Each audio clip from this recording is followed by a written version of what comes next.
Bonjour les amis, je suis votre humble serviteur, Franck Cana, enseignant de la parole de la foi, apôtre et docteur. Aujourd'hui, nous sommes dans Franck Cana, École de la foi, et au programme, c'est la livraison spirituelle numéro 100.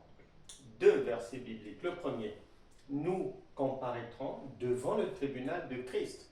2 Corinthiens chapitre 5, verset 10. Ou bien, nous jugerons le monde et les anges. Point d'interrogation. 1 Corinthiens chapitre 6, versets 2 à 3.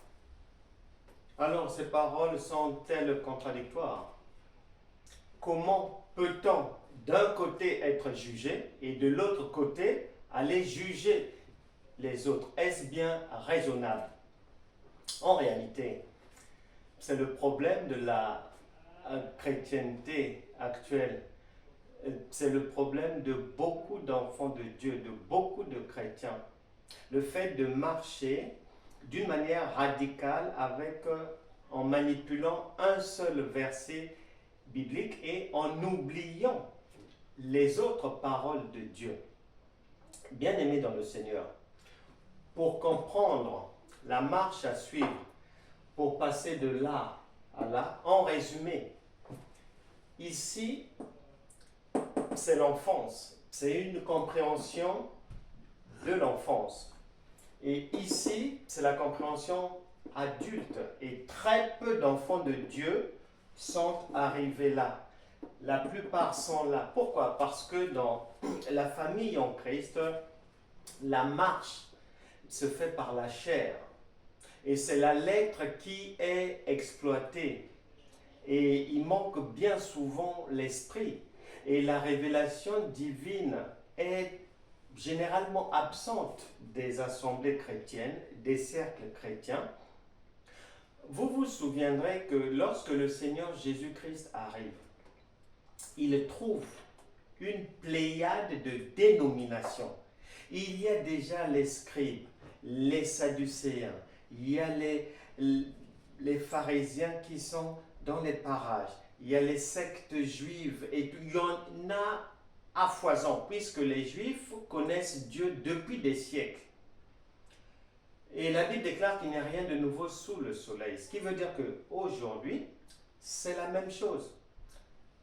Les appellations bibliques, tu les mets au goût du jour et tu trouves témoins de Jéhovah, mormons, adventistes, baptistes, pentecôtistes, catholiques et compagnie. C'est la même réalité. Et à ce moment-là, Jésus arrive. Et quand Jésus arrive, il va dire en Matthieu chapitre 16, parce que toutes les dénominations qu'il vient trouver travaillent, marchent avec Dieu par la chair. Et la spécificité de la venue du Seigneur Jésus, c'est d'apporter un nouveau régime, une nouvelle proposition, c'est-à-dire la fin des difficultés de la vie de l'être humain se passera maintenant par l'esprit. Et il n'y a que l'esprit qui peut résoudre d'une manière définitive les difficultés de l'homme. Raison pour laquelle en Matthieu chapitre 16, à partir du verset 13 à 19, vous lirez, le Seigneur Jésus a bien dit au seul apôtre Pierre, Simon Pierre, qui avait trouvé la réponse, qui avait compris qui était le Christ, qui était Jésus, il dira que ça sera uniquement sur toi que je bâtirai mon église. Pourquoi? Parce que ce que Simon Pierre avait compris ne lui avait pas été révélé par un enseignement humain, ne lui avait pas été révélé par la chair. Mais Jésus dira, c'est mon Père qui est dans les cieux qui te l'a révélé. Le problème, c'est une absence de révélation dans les cercles chrétiens.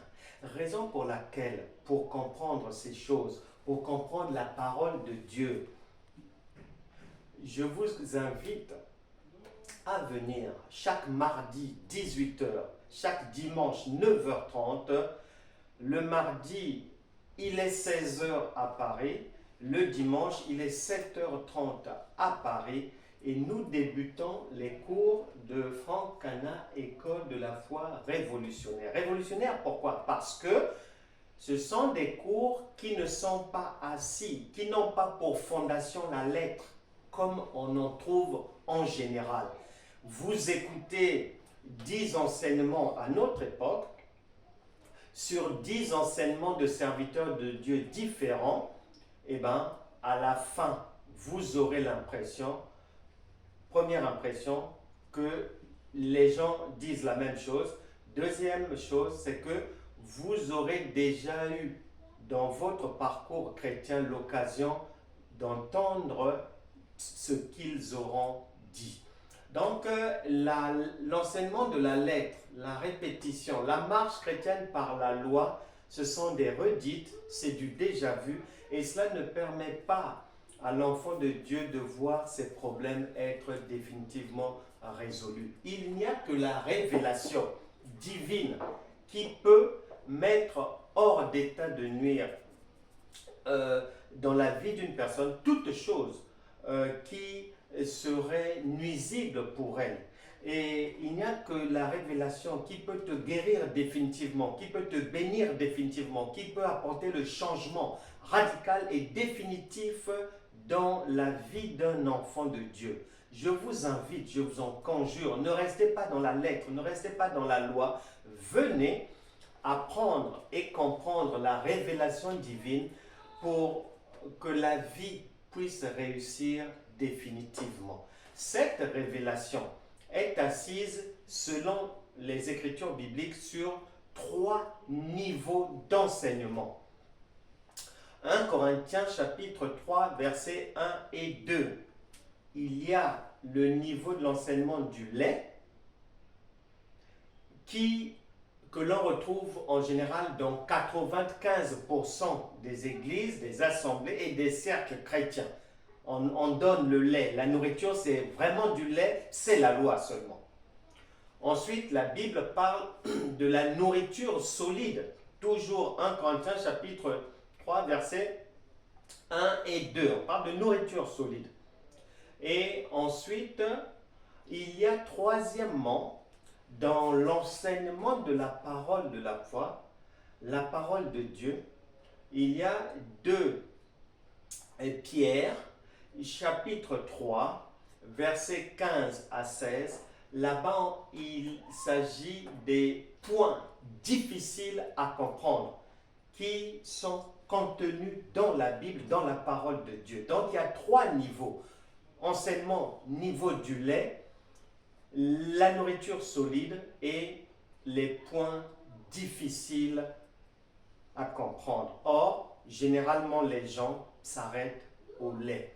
Je vous invite à l'école de la foi, mais révolutionnaire, afin de rentrer, qu'on entre ensemble, que vous puissiez découvrir et poursuivre votre marche et enfin rencontrer réellement Dieu et non Moïse à travers les enseignements de la nourriture solide et ensuite les enseignements des points difficiles à comprendre, car c'est là-bas où se trouve la vie divine. Rendez-vous donc chaque mardi 18h sur Facebook aussi, en présentiel aussi, et sur WhatsApp. Il est 16h à Paris à ce moment-là, et chaque dimanche 9h30, et il est 7h30 à ce moment-là du côté de Paris. Vous verrez que la révélation vous permettra de voir votre vie vraiment être révolutionnée par la transformation de votre intelligence. Que Dieu vous bénisse. À très bientôt. C'était votre humble serviteur, Franck Cana. Au revoir.